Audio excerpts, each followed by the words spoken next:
Lui, c'est Marvin Njai. Issu des milieux les plus défavorisés, il a grandi dans une maison délabrée, littéralement sous l'eau. Mais aujourd'hui, il est multimillionnaire, roule en supercar et dirige des entreprises qui explosent les compteurs. Déterminé à briser tous les plafonds, ce n'est pas que l'argent qu'il a à mettre sur la table, c'est une gifle à toutes les excuses. Il n'est pas juste parti de zéro, mais il s'est hissé au sommet. Une belle leçon pour ceux qui doutent encore que tout est possible. Il va nous livrer les vrais chiffres de son business, les vraies galères, les vraies décisions qui l'ont forgé. Croissance, cash, mindset, rien ne sera laissé de côté. Aujourd'hui, je passe une journée sans filtre avec un homme qui a retourné son destin. Alors tenez-vous prêts pour cette claque pleine de vérité. On est parti, let's go!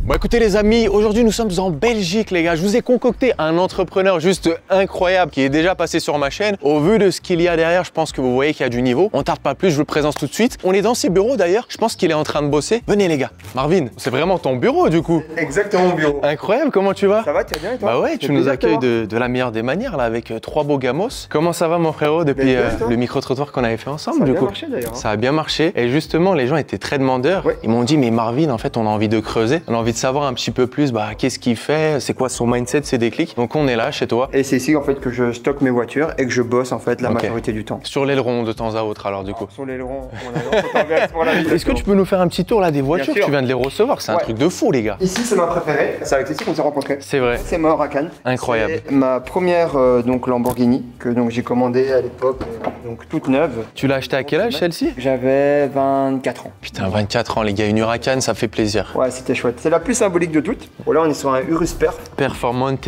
il est magnifique. Et tu m'as dit il n'y a que 200 km. Celle-là elle a 200 ouais. Attends je vais te dire exactement 254 km. 254, on va en Donc profiter. là on va en profiter. Est-ce qu'on peut la conduire? Je ne sais pas. Je pense on verra. À négocier. À négocier. Ok, et du coup le dernier petit bébé, et là c'est une machine de guerre ça par contre. Ça c'est un truc de fou. Ouais. GT3 RS. Ok. 992. Donc c'est les phases 1, les phases 2 sont pas encore sorties. Les gars, il y a des ceintures de sécurité, on se croirait à Disneyland. Ça veut dire que ça doit vraiment... T'as les harnais, ceinture de sécurité. Oh là là. Jusqu'à hier, elle avait encore 16 km. Je suis content parce qu'en fait, si tu veux, j'ai 3 styles de voitures totalement différents. Bah ouais, c'est ça. Là, t'as le trio infernal. Exactement. Bah, t'as une Pistard, là ici, vraiment une voiture qui est faite pour aller sur le circuit. Ok. Celle-là, c'est plus une voiture de balade. Et ça, c'est la voiture familiale, du coup, qu'on peut prendre avec ma femme et mon fils. C'est trop stylé. Du coup, un petit price là sur les trois voitures? La GT3 RS, t'es aux alentours de 400, 400, 250. Millionnaire en caisse là, juste en voiture. En voiture, ouais. Incroyable. Ok, bah super inspirant. Et du coup, Marvin, parce que là, c'est le but. Explique-nous un petit peu qu'est-ce que tu fais dans la vie. Raconte-nous tout. Petit teasing pour les gens qui vont regarder cette vidéo. Je suis quasiment sûr que 80 à 95% des gens qui vont regarder cette vidéo ont démarré avec une meilleure situation que moi et je vais vous le faire preuve à l'appui parce que je vais vous montrer là où j'ai démarré. L'idée elle est simple, c'est que moi j'ai deux sociétés aujourd'hui, enfin je travaille dans deux secteurs. J'ai un fonds d'investissement dans l'agroalimentaire. On achète des sociétés qui produisent des repas en liaison froide et liaison chaude. Et deuxième chose, donc j'ai mon projet de cœur où on est dedans aujourd'hui qui est Ultra, où on aide des entrepreneurs à gagner plus d'argent, plus de temps et avoir une meilleure qualité de vie. Et ça c'est mes deux seuls métiers. Mais moi en fait j'ai commencé dans la cuisine de ma mère. Donc ma première boîte s'appelle Freshéo. C'est une boîte qui est assez connue ici en Belgique où en fait on faisait de la livraison de repas à domicile. J'essayais, je disais, de livrer les sportifs, tu vois, les gens comme toi. Ouais. Pourquoi j'ai commencé ça? Parce que j'ai perdu en fait 50 kilos et j'étais cuisinier. Et ce qui me permettait en fait d'avoir des connaissances en nutrition qui étaient bien et de pouvoir fournir en fait aux gens des repas vraiment de qualité mais bien mesurés. Site internet, cuisine de ma mère, je livrais avec ma voiture à l'époque, c'était une série 1. 1500 €. C'est avec ça qu'on a lancé la boîte. Donc quand j'entends des gens qui me disent ouais j'ai besoin d'argent pour lancer un projet, ça me fait sourire. Bullshit. Les meilleurs projets n'ont pas besoin d'argent pour être lancés. Les meilleurs projets, c'est ceux que tu lances parce qu'il y a directement des clients et une demande. Et je pense que tu verras dans la majorité des gens que tu rencontreras ou que tu as rencontrés, la plupart, ils ont commencé sans lever de fonds. Les fonds permettront d'accélérer. Et donc ça a commencé comme ça, en fait, on a livré des plats de plus en plus. Jusqu'à 25 ans, j'avais quasiment 100 personnes qui travaillaient déjà pour moi. Et en 2023, là, je suis passé vraiment dans une phase décisive de ma vie. C'était de se dire, ok, maintenant, j'arrive plus à grandir en organique. Et c'est là que j'ai commencé en fait à acheter des boîtes. L'idée, elle était simple, c'était d'arriver en fait à continuer à grandir. Magnifique. Et quand on voit ces voitures, quand on voit ce que tu as créé, on peut se dire, le contexte social, est-ce que c'était facile? Tu as eu, je sais pas, un tremplin? Est-ce que ton père était dans l'entrepreneuriat? Dis-nous un petit peu. Historiquement, du coup, j'ai grandi dans une faillite. Mes parents, du coup, ont fait une faillite. Et ensuite, derrière, ça fait 10 ans. Ma mère, du coup, techniquement, est toujours un peu dedans. Parce que une faillite, en fait, ça prend vraiment beaucoup de temps à sortir dedans. Et mon papa en est décédé, lui, en 2015. Donc, voilà. Ok, on va creuser. Parce que là, les gens, ils comprennent pas. Non. Ok, contexte social peut-être un peu plus compliqué que la moyenne de ce que tu dis. Mais tu arrives à avoir des très beaux résultats. On va éplucher tout ça dans cette belle vidéo, les gars. On va parler chiffres. On va parler aussi des déclics que tu as eu. Je sais que tu es très famille aussi. C'est une valeur qui me touche énormément. Et je crois qu'on a une belle séance. On a une belle séance de qui nous attend. On y va, on va aller voir un pote à moi. Il va nous fumer alors, il risque de nous tuer. Il va nous fumer. Mais c'est ce qu'ils aiment voir. C'est ce Donc on enchaîne les gars. Allez, let's go. Let's go.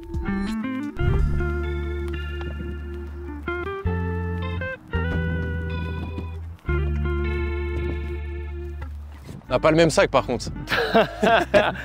Je crois que c'est le seul objet, je pense vraiment que c'est le seul... Que t'as dit de valeur? Ouais, je crois que c'est le seul truc qui a un peu de valeur. Vrai, les gars. Par contre, très déçu. Tu m'as dit qu'ils t'ont pas offert le sac? Non, non. C'est pas grave, c'est pas grave. On enchaîne.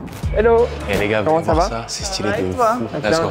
Yann m'a dit qu'il t'avait prévenu qu'on venait vous déranger. Je suis au courant et tout est prêt là-bas pour que vous souffriez un tout petit peu tous les deux. Ah, j'ai peur là, j'ai peur. Et tu viens combien de fois par semaine? Ne mens pas, Marvin. Alors, sincèrement, je suis plus venu ici depuis 2 semaines. Ah, ça il est honnête. Je fais mon cardio minimum 3 ou 5 fois par semaine. Et là, en l'occurrence, cette semaine, j'ai fait toute la semaine. Quand mes parents ont fait faillite, on n'avait plus d'argent pour faire quoi que ce soit. Et donc, le seul truc que je pouvais faire, c'était les jeux vidéo. Et manger. Et manger. Et donc, en gros, je suis tombé dans les deux, quoi. Et je pense comme n'importe quel humain. Tu sais, c'est pour ça que je dis aux gens, moi, je suis vraiment un humain basique. Non, mais comment on fait pour passer du petit gros, si je peux me permettre, qui joue aux jeux vidéo, à un mec qui a 3 voitures de supercar de... Tu vois ce que je veux dire? Parce que comment on fait pour avoir un switch, en fait, comme ça? Le premier switch, il est déjà mental, de se dire que t'es pas moins que quelqu'un d'autre. Tu sais, mon plus maigre switch, ça a été quand j'ai perdu du poids en fait. Moi, la première fois que j'ai vu mes abdos, j'étais choqué, je pensais que j'en avais pas. Je te jure, j'étais un gamin, j'avais 16 ans, 16-17 ans. Et en fait, le deuxième switch, c'est l'entourage. Moi, aujourd'hui, chaque personne qui est dans ma vie est millimétrée. Personne ne rentre dans ma vie s'il va me démotiver ou me tirer vers le bas. Le premier gros move, c'est de couper avec toutes les personnes à qui j'avais pas envie de ressembler, même des gens de ma famille. Ok.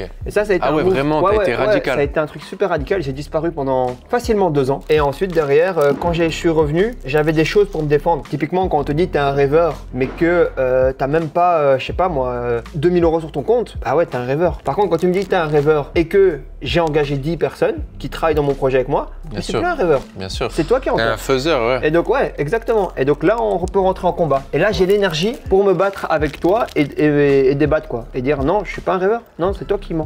Mais avant, j'avais pas ce courage-là. Tu sais, t'es un jeune homme, tu te construis. Bien sûr. Et c'est pour ça que c'est important aujourd'hui pour moi de le refaire aussi physiquement. Là, j'ai 4 mois de focus pour être aussi bien dans ma tête que dans mon corps. Quand t'as compris plus ou moins comment le monde fonctionnait, j'ai envie de vivre longtemps. De fou. On est parti, frérot, on chill. On est parti, chill. Allez, let's go. On s'est mis en tenue de combat. Là, je vois qu'il y a marqué Marvin vs Loïc. Il y a un complot là qui se passe. C'est chaud. C'est que t'es au téléphone. Attends, Ah, j'ai peur.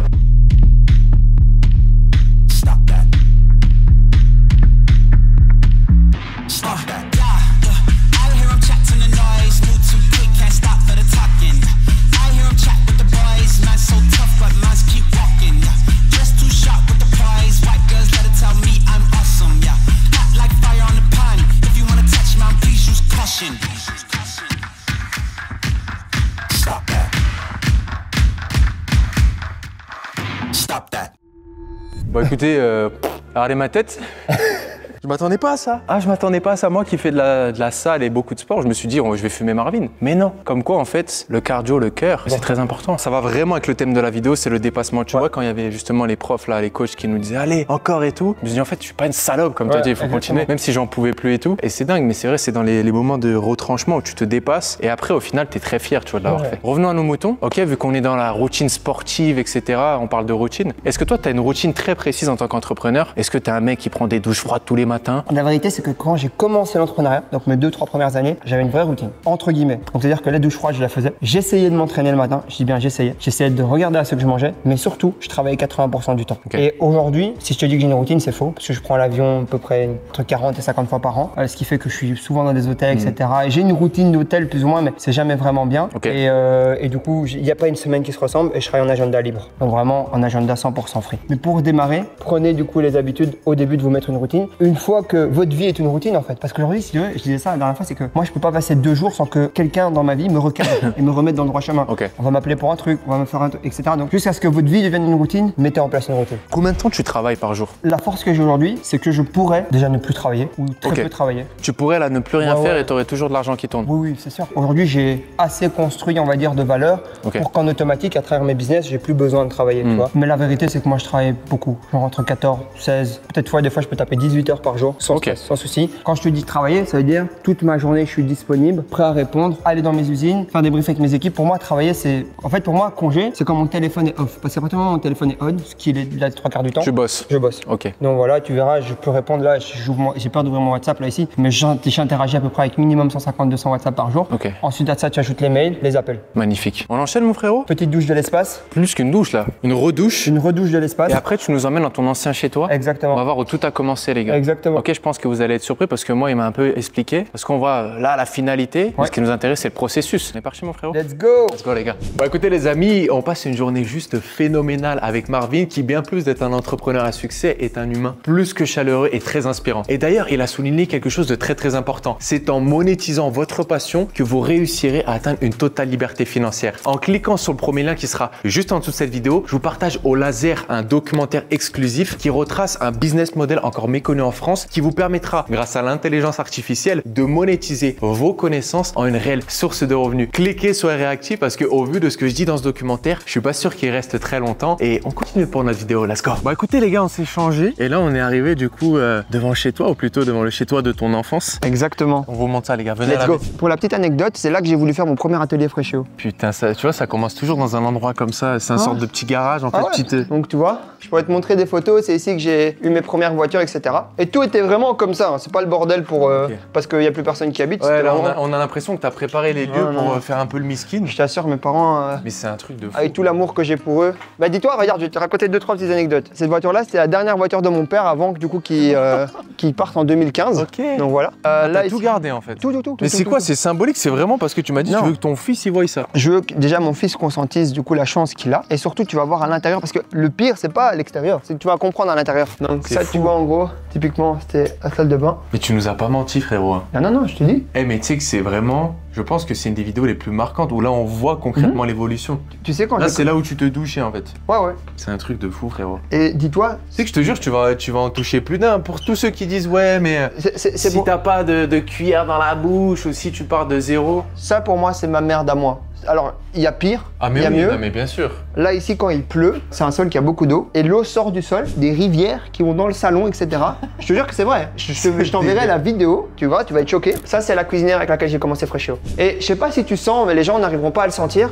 C'est cette odeur d'humidité horrible. Ah oui, de fou. Bah ça, moi j'ai grandi là-dedans. Pendant plusieurs moments, j'avais des traces, des plaques et tout sur le corps parce que même l'environnement, tu vois, dans lequel j'étais était super genre désagréable et malsain. Et quand t'es dedans, tu t'en rends pas compte, tu vois. Et je vais te montrer un dernier truc. Viens voir. Allez les gars, on sent que l'électricité, etc., c'est pas aux normes. Alors ça ici, du coup, c'était ma chambre. Le plus important, c'est ici. Mais si tu regardes, j'ai écrit sur les murs. Là, j'ai écrit « Je vais devenir multimillionnaire ». Je vais devenir multimillionnaire. Là, j'ai mis la réussite financière ou rien. Et avec quelque part, j'avais mis « Je préfère mourir que de pas être riche ». Et tu vois, en gros, j'écrivais au crayon sur les murs. T'as vraiment Tellement. visualisé le Ah oui, bordel. non, je le voulais. Et là, t'avais quel âge quand t'écrivais sur ta porte? Ben, c'était en 2017-2018. Et t'avais Walou. Ouais, rien. Ouais, j'étais ici. Bah, tu vois Oh, les les gars. perspectives ici? Le pouvoir de la visualisation. Ouais. Dans ta tête, c'était ça et rien d'autre. Ouais, c'est tout. Et j'ai même pas de poignet. Dis-toi, ça c'est depuis toujours. Je te jure, j'ai pas de poignet. le doigt comme Ouais. allez, let's go. Tu vois, c'est naturel, non? Ouais, bah oui, là on sent les réflexes naturels en fait. La petite anecdote, c'est que mes premières douches froides, Ok. je les faisais là. Et Et en fait, tu faisais des douches froides, mais c'était pas voulu. non, on abuse, non, j'avais de l'eau chaude, non. Oh, y a un Ouais, truc- ouais, Il y a un tu vois, truc qui t'as m'est tombé là. Je te jure, c'est vrai. Et alors, du coup, ici, c'était mon premier bureau. Le bureau Fréchéo, en fait, il était ici. J'avais un bureau ici. Oh, le lustre, mon gars. Ah ouais. Là, du coup, c'est ça. C'est fou, les gars. Est-ce que vous y croyez? Mettez-moi un gros pouce en l'air là. L'évolution est juste infernale en fait. Écoute-moi, Marvin, j'ai une question parce que je pense que j'ai jamais eu un profil où il y a eu un aussi gros bond. Tu vois, non, mais je te jure, c'est vrai. Là, en plus de voir vraiment concrètement d'où tu as démarré, c'est quoi pour toi le facteur principal de cette réussite? L'événement le plus marquant qui m'a vraiment drivé, c'était la mort de mon père en 2015. Pourquoi? Moi, j'ai grandi avec un papa qui prenait beaucoup de responsabilités sur lui, positives comme négatives. Et quand il est décédé avec mes 4 petits frères et ma maman, bah là, je me suis rendu compte qu'en fait, il n'y avait pas d'autre choix, que c'était moi en fait, qui devais assumer maintenant. Et ça fait peur.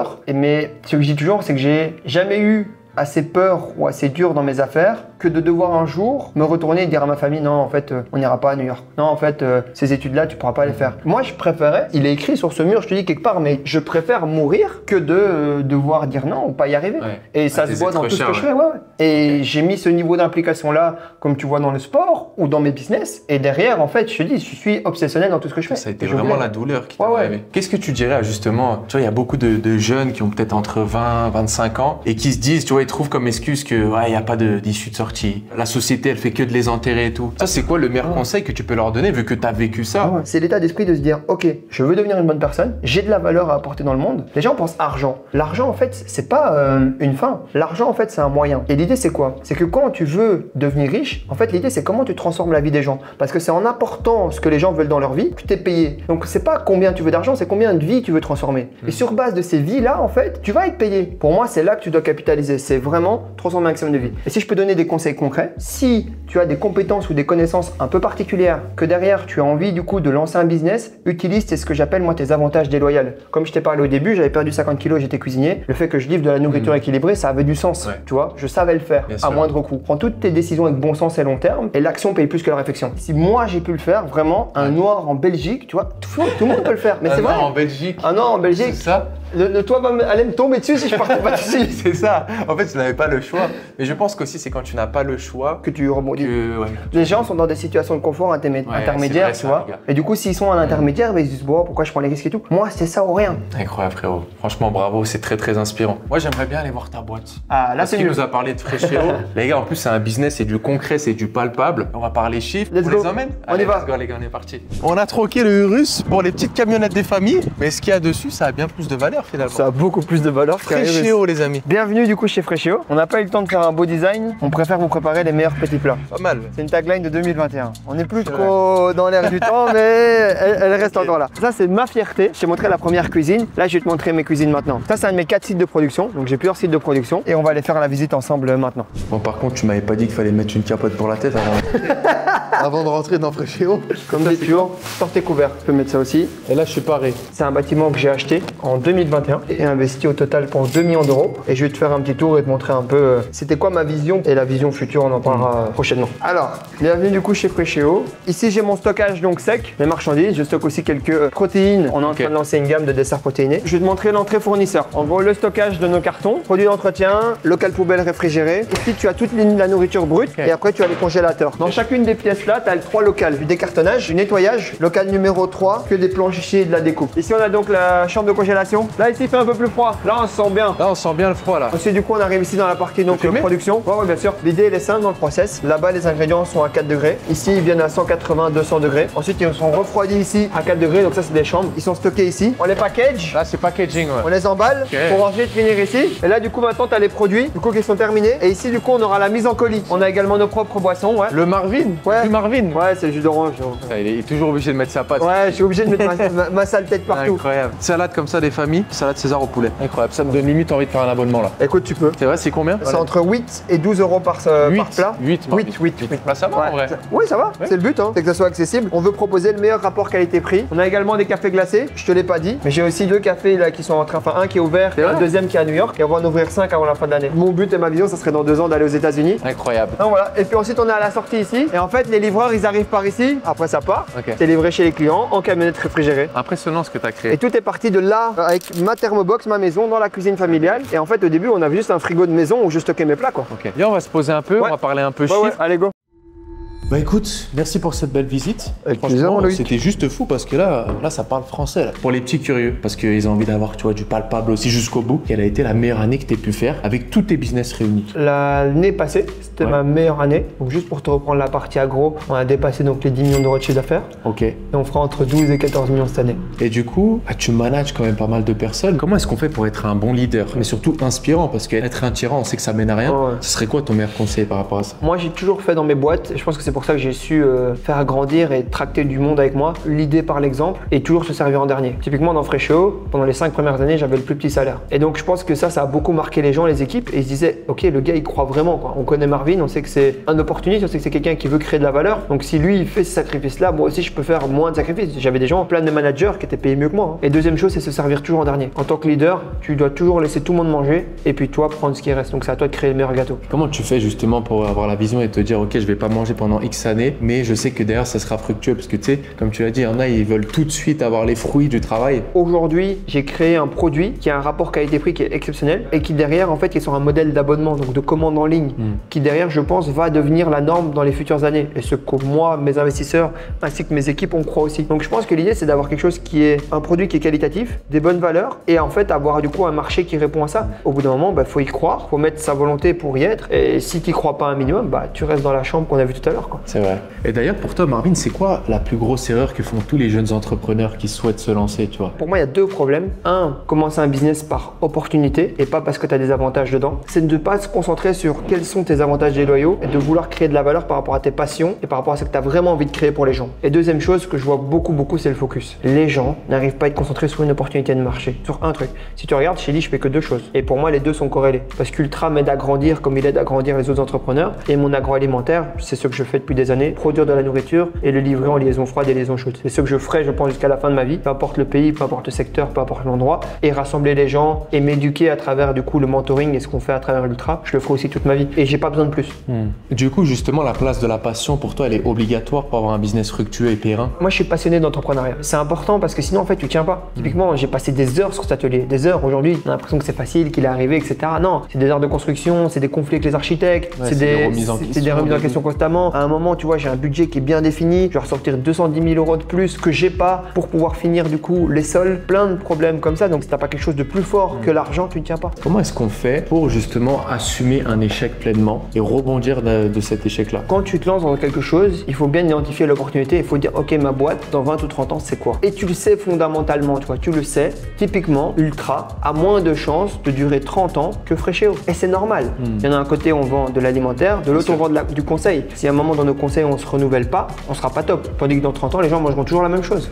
En fonction de ça, après, tu dois prendre les actions en conséquence. Si 100% de ce que tu gagnes, tu ne le réinvestis pas dans ton business et t'es pas à crédit même pour du coup développer, ça ne marche pas. Si tu essaies de construire une vie cool sur le côté et en même temps, derrière, construire un empire, ça ne marche pas. Ce qui m'a sauvé, je pense vraiment, c'est vu que là où j'ai grandi à la base, c'était vraiment pourri. Dès que j'ai eu en fait un appartement plus ou moins sympa, une voiture normale et en fait derrière un salaire correct, dans ma vie, dans ma tête, j'avais déjà upgrade. Et donc vu que j'avais déjà upgrade, j'avais pas besoin de plus. Je vivais comme un petit ouvrier, et encore une fois, c'est pas négatif ce que je dis ça, alors que j'avais une place de patron et j'engrangeais beaucoup d'argent, tu vois. Ça, c'est un très bon conseil financier, c'est que c'est pas parce que tu as plus que tu dois vivre avec plus. Non. Et pour moi, c'est la plus grosse erreur. Et je dis toujours, quand vous êtes entrepreneur, lors de vos 5 premières années de business, si vous gagnez 1600, 1800, 2000, 2500, 3000 €, vivez avec ça et ne les dépassez jamais. Tant que votre business n'est pas automatisé, structuré et que vous n'avez pas une source de vision claire par rapport à vos revenus, ne faites pas cette erreur.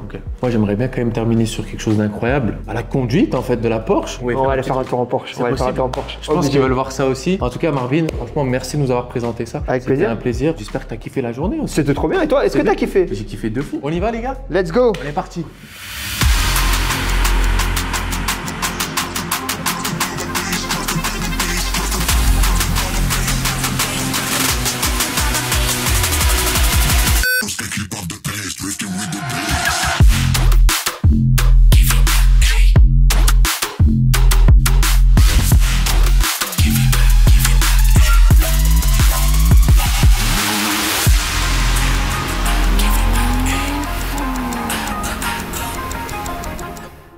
Bon, écoutez les amis, on s'est régalé aujourd'hui. C'était une journée phénoménale et je vous rappelle que pour toutes les personnes qui souhaitent se lancer en ligne pour atteindre une totale liberté financière, j'ai une excellente nouvelle pour toi. En cliquant sur le premier lien qui sera juste en dessous de cette vidéo, je te partage au laser un documentaire exclusif où je te révèle un business model encore méconnu en France qui pourrait te permettre d'acquérir cette totale liberté financière. Clique, sois curieux, ça pourrait très bien changer ta vie et au vu de ce que j'ai dit, je pense pas que le documentaire va rester très longtemps. En attendant les amis, je vous souhaite une excellente journée ou une excellente soirée. Je vous dis à très bientôt sur ma chaîne YouTube. C'était votre Diallo et prenez soin de vous. Ciao ciao à tous les gars.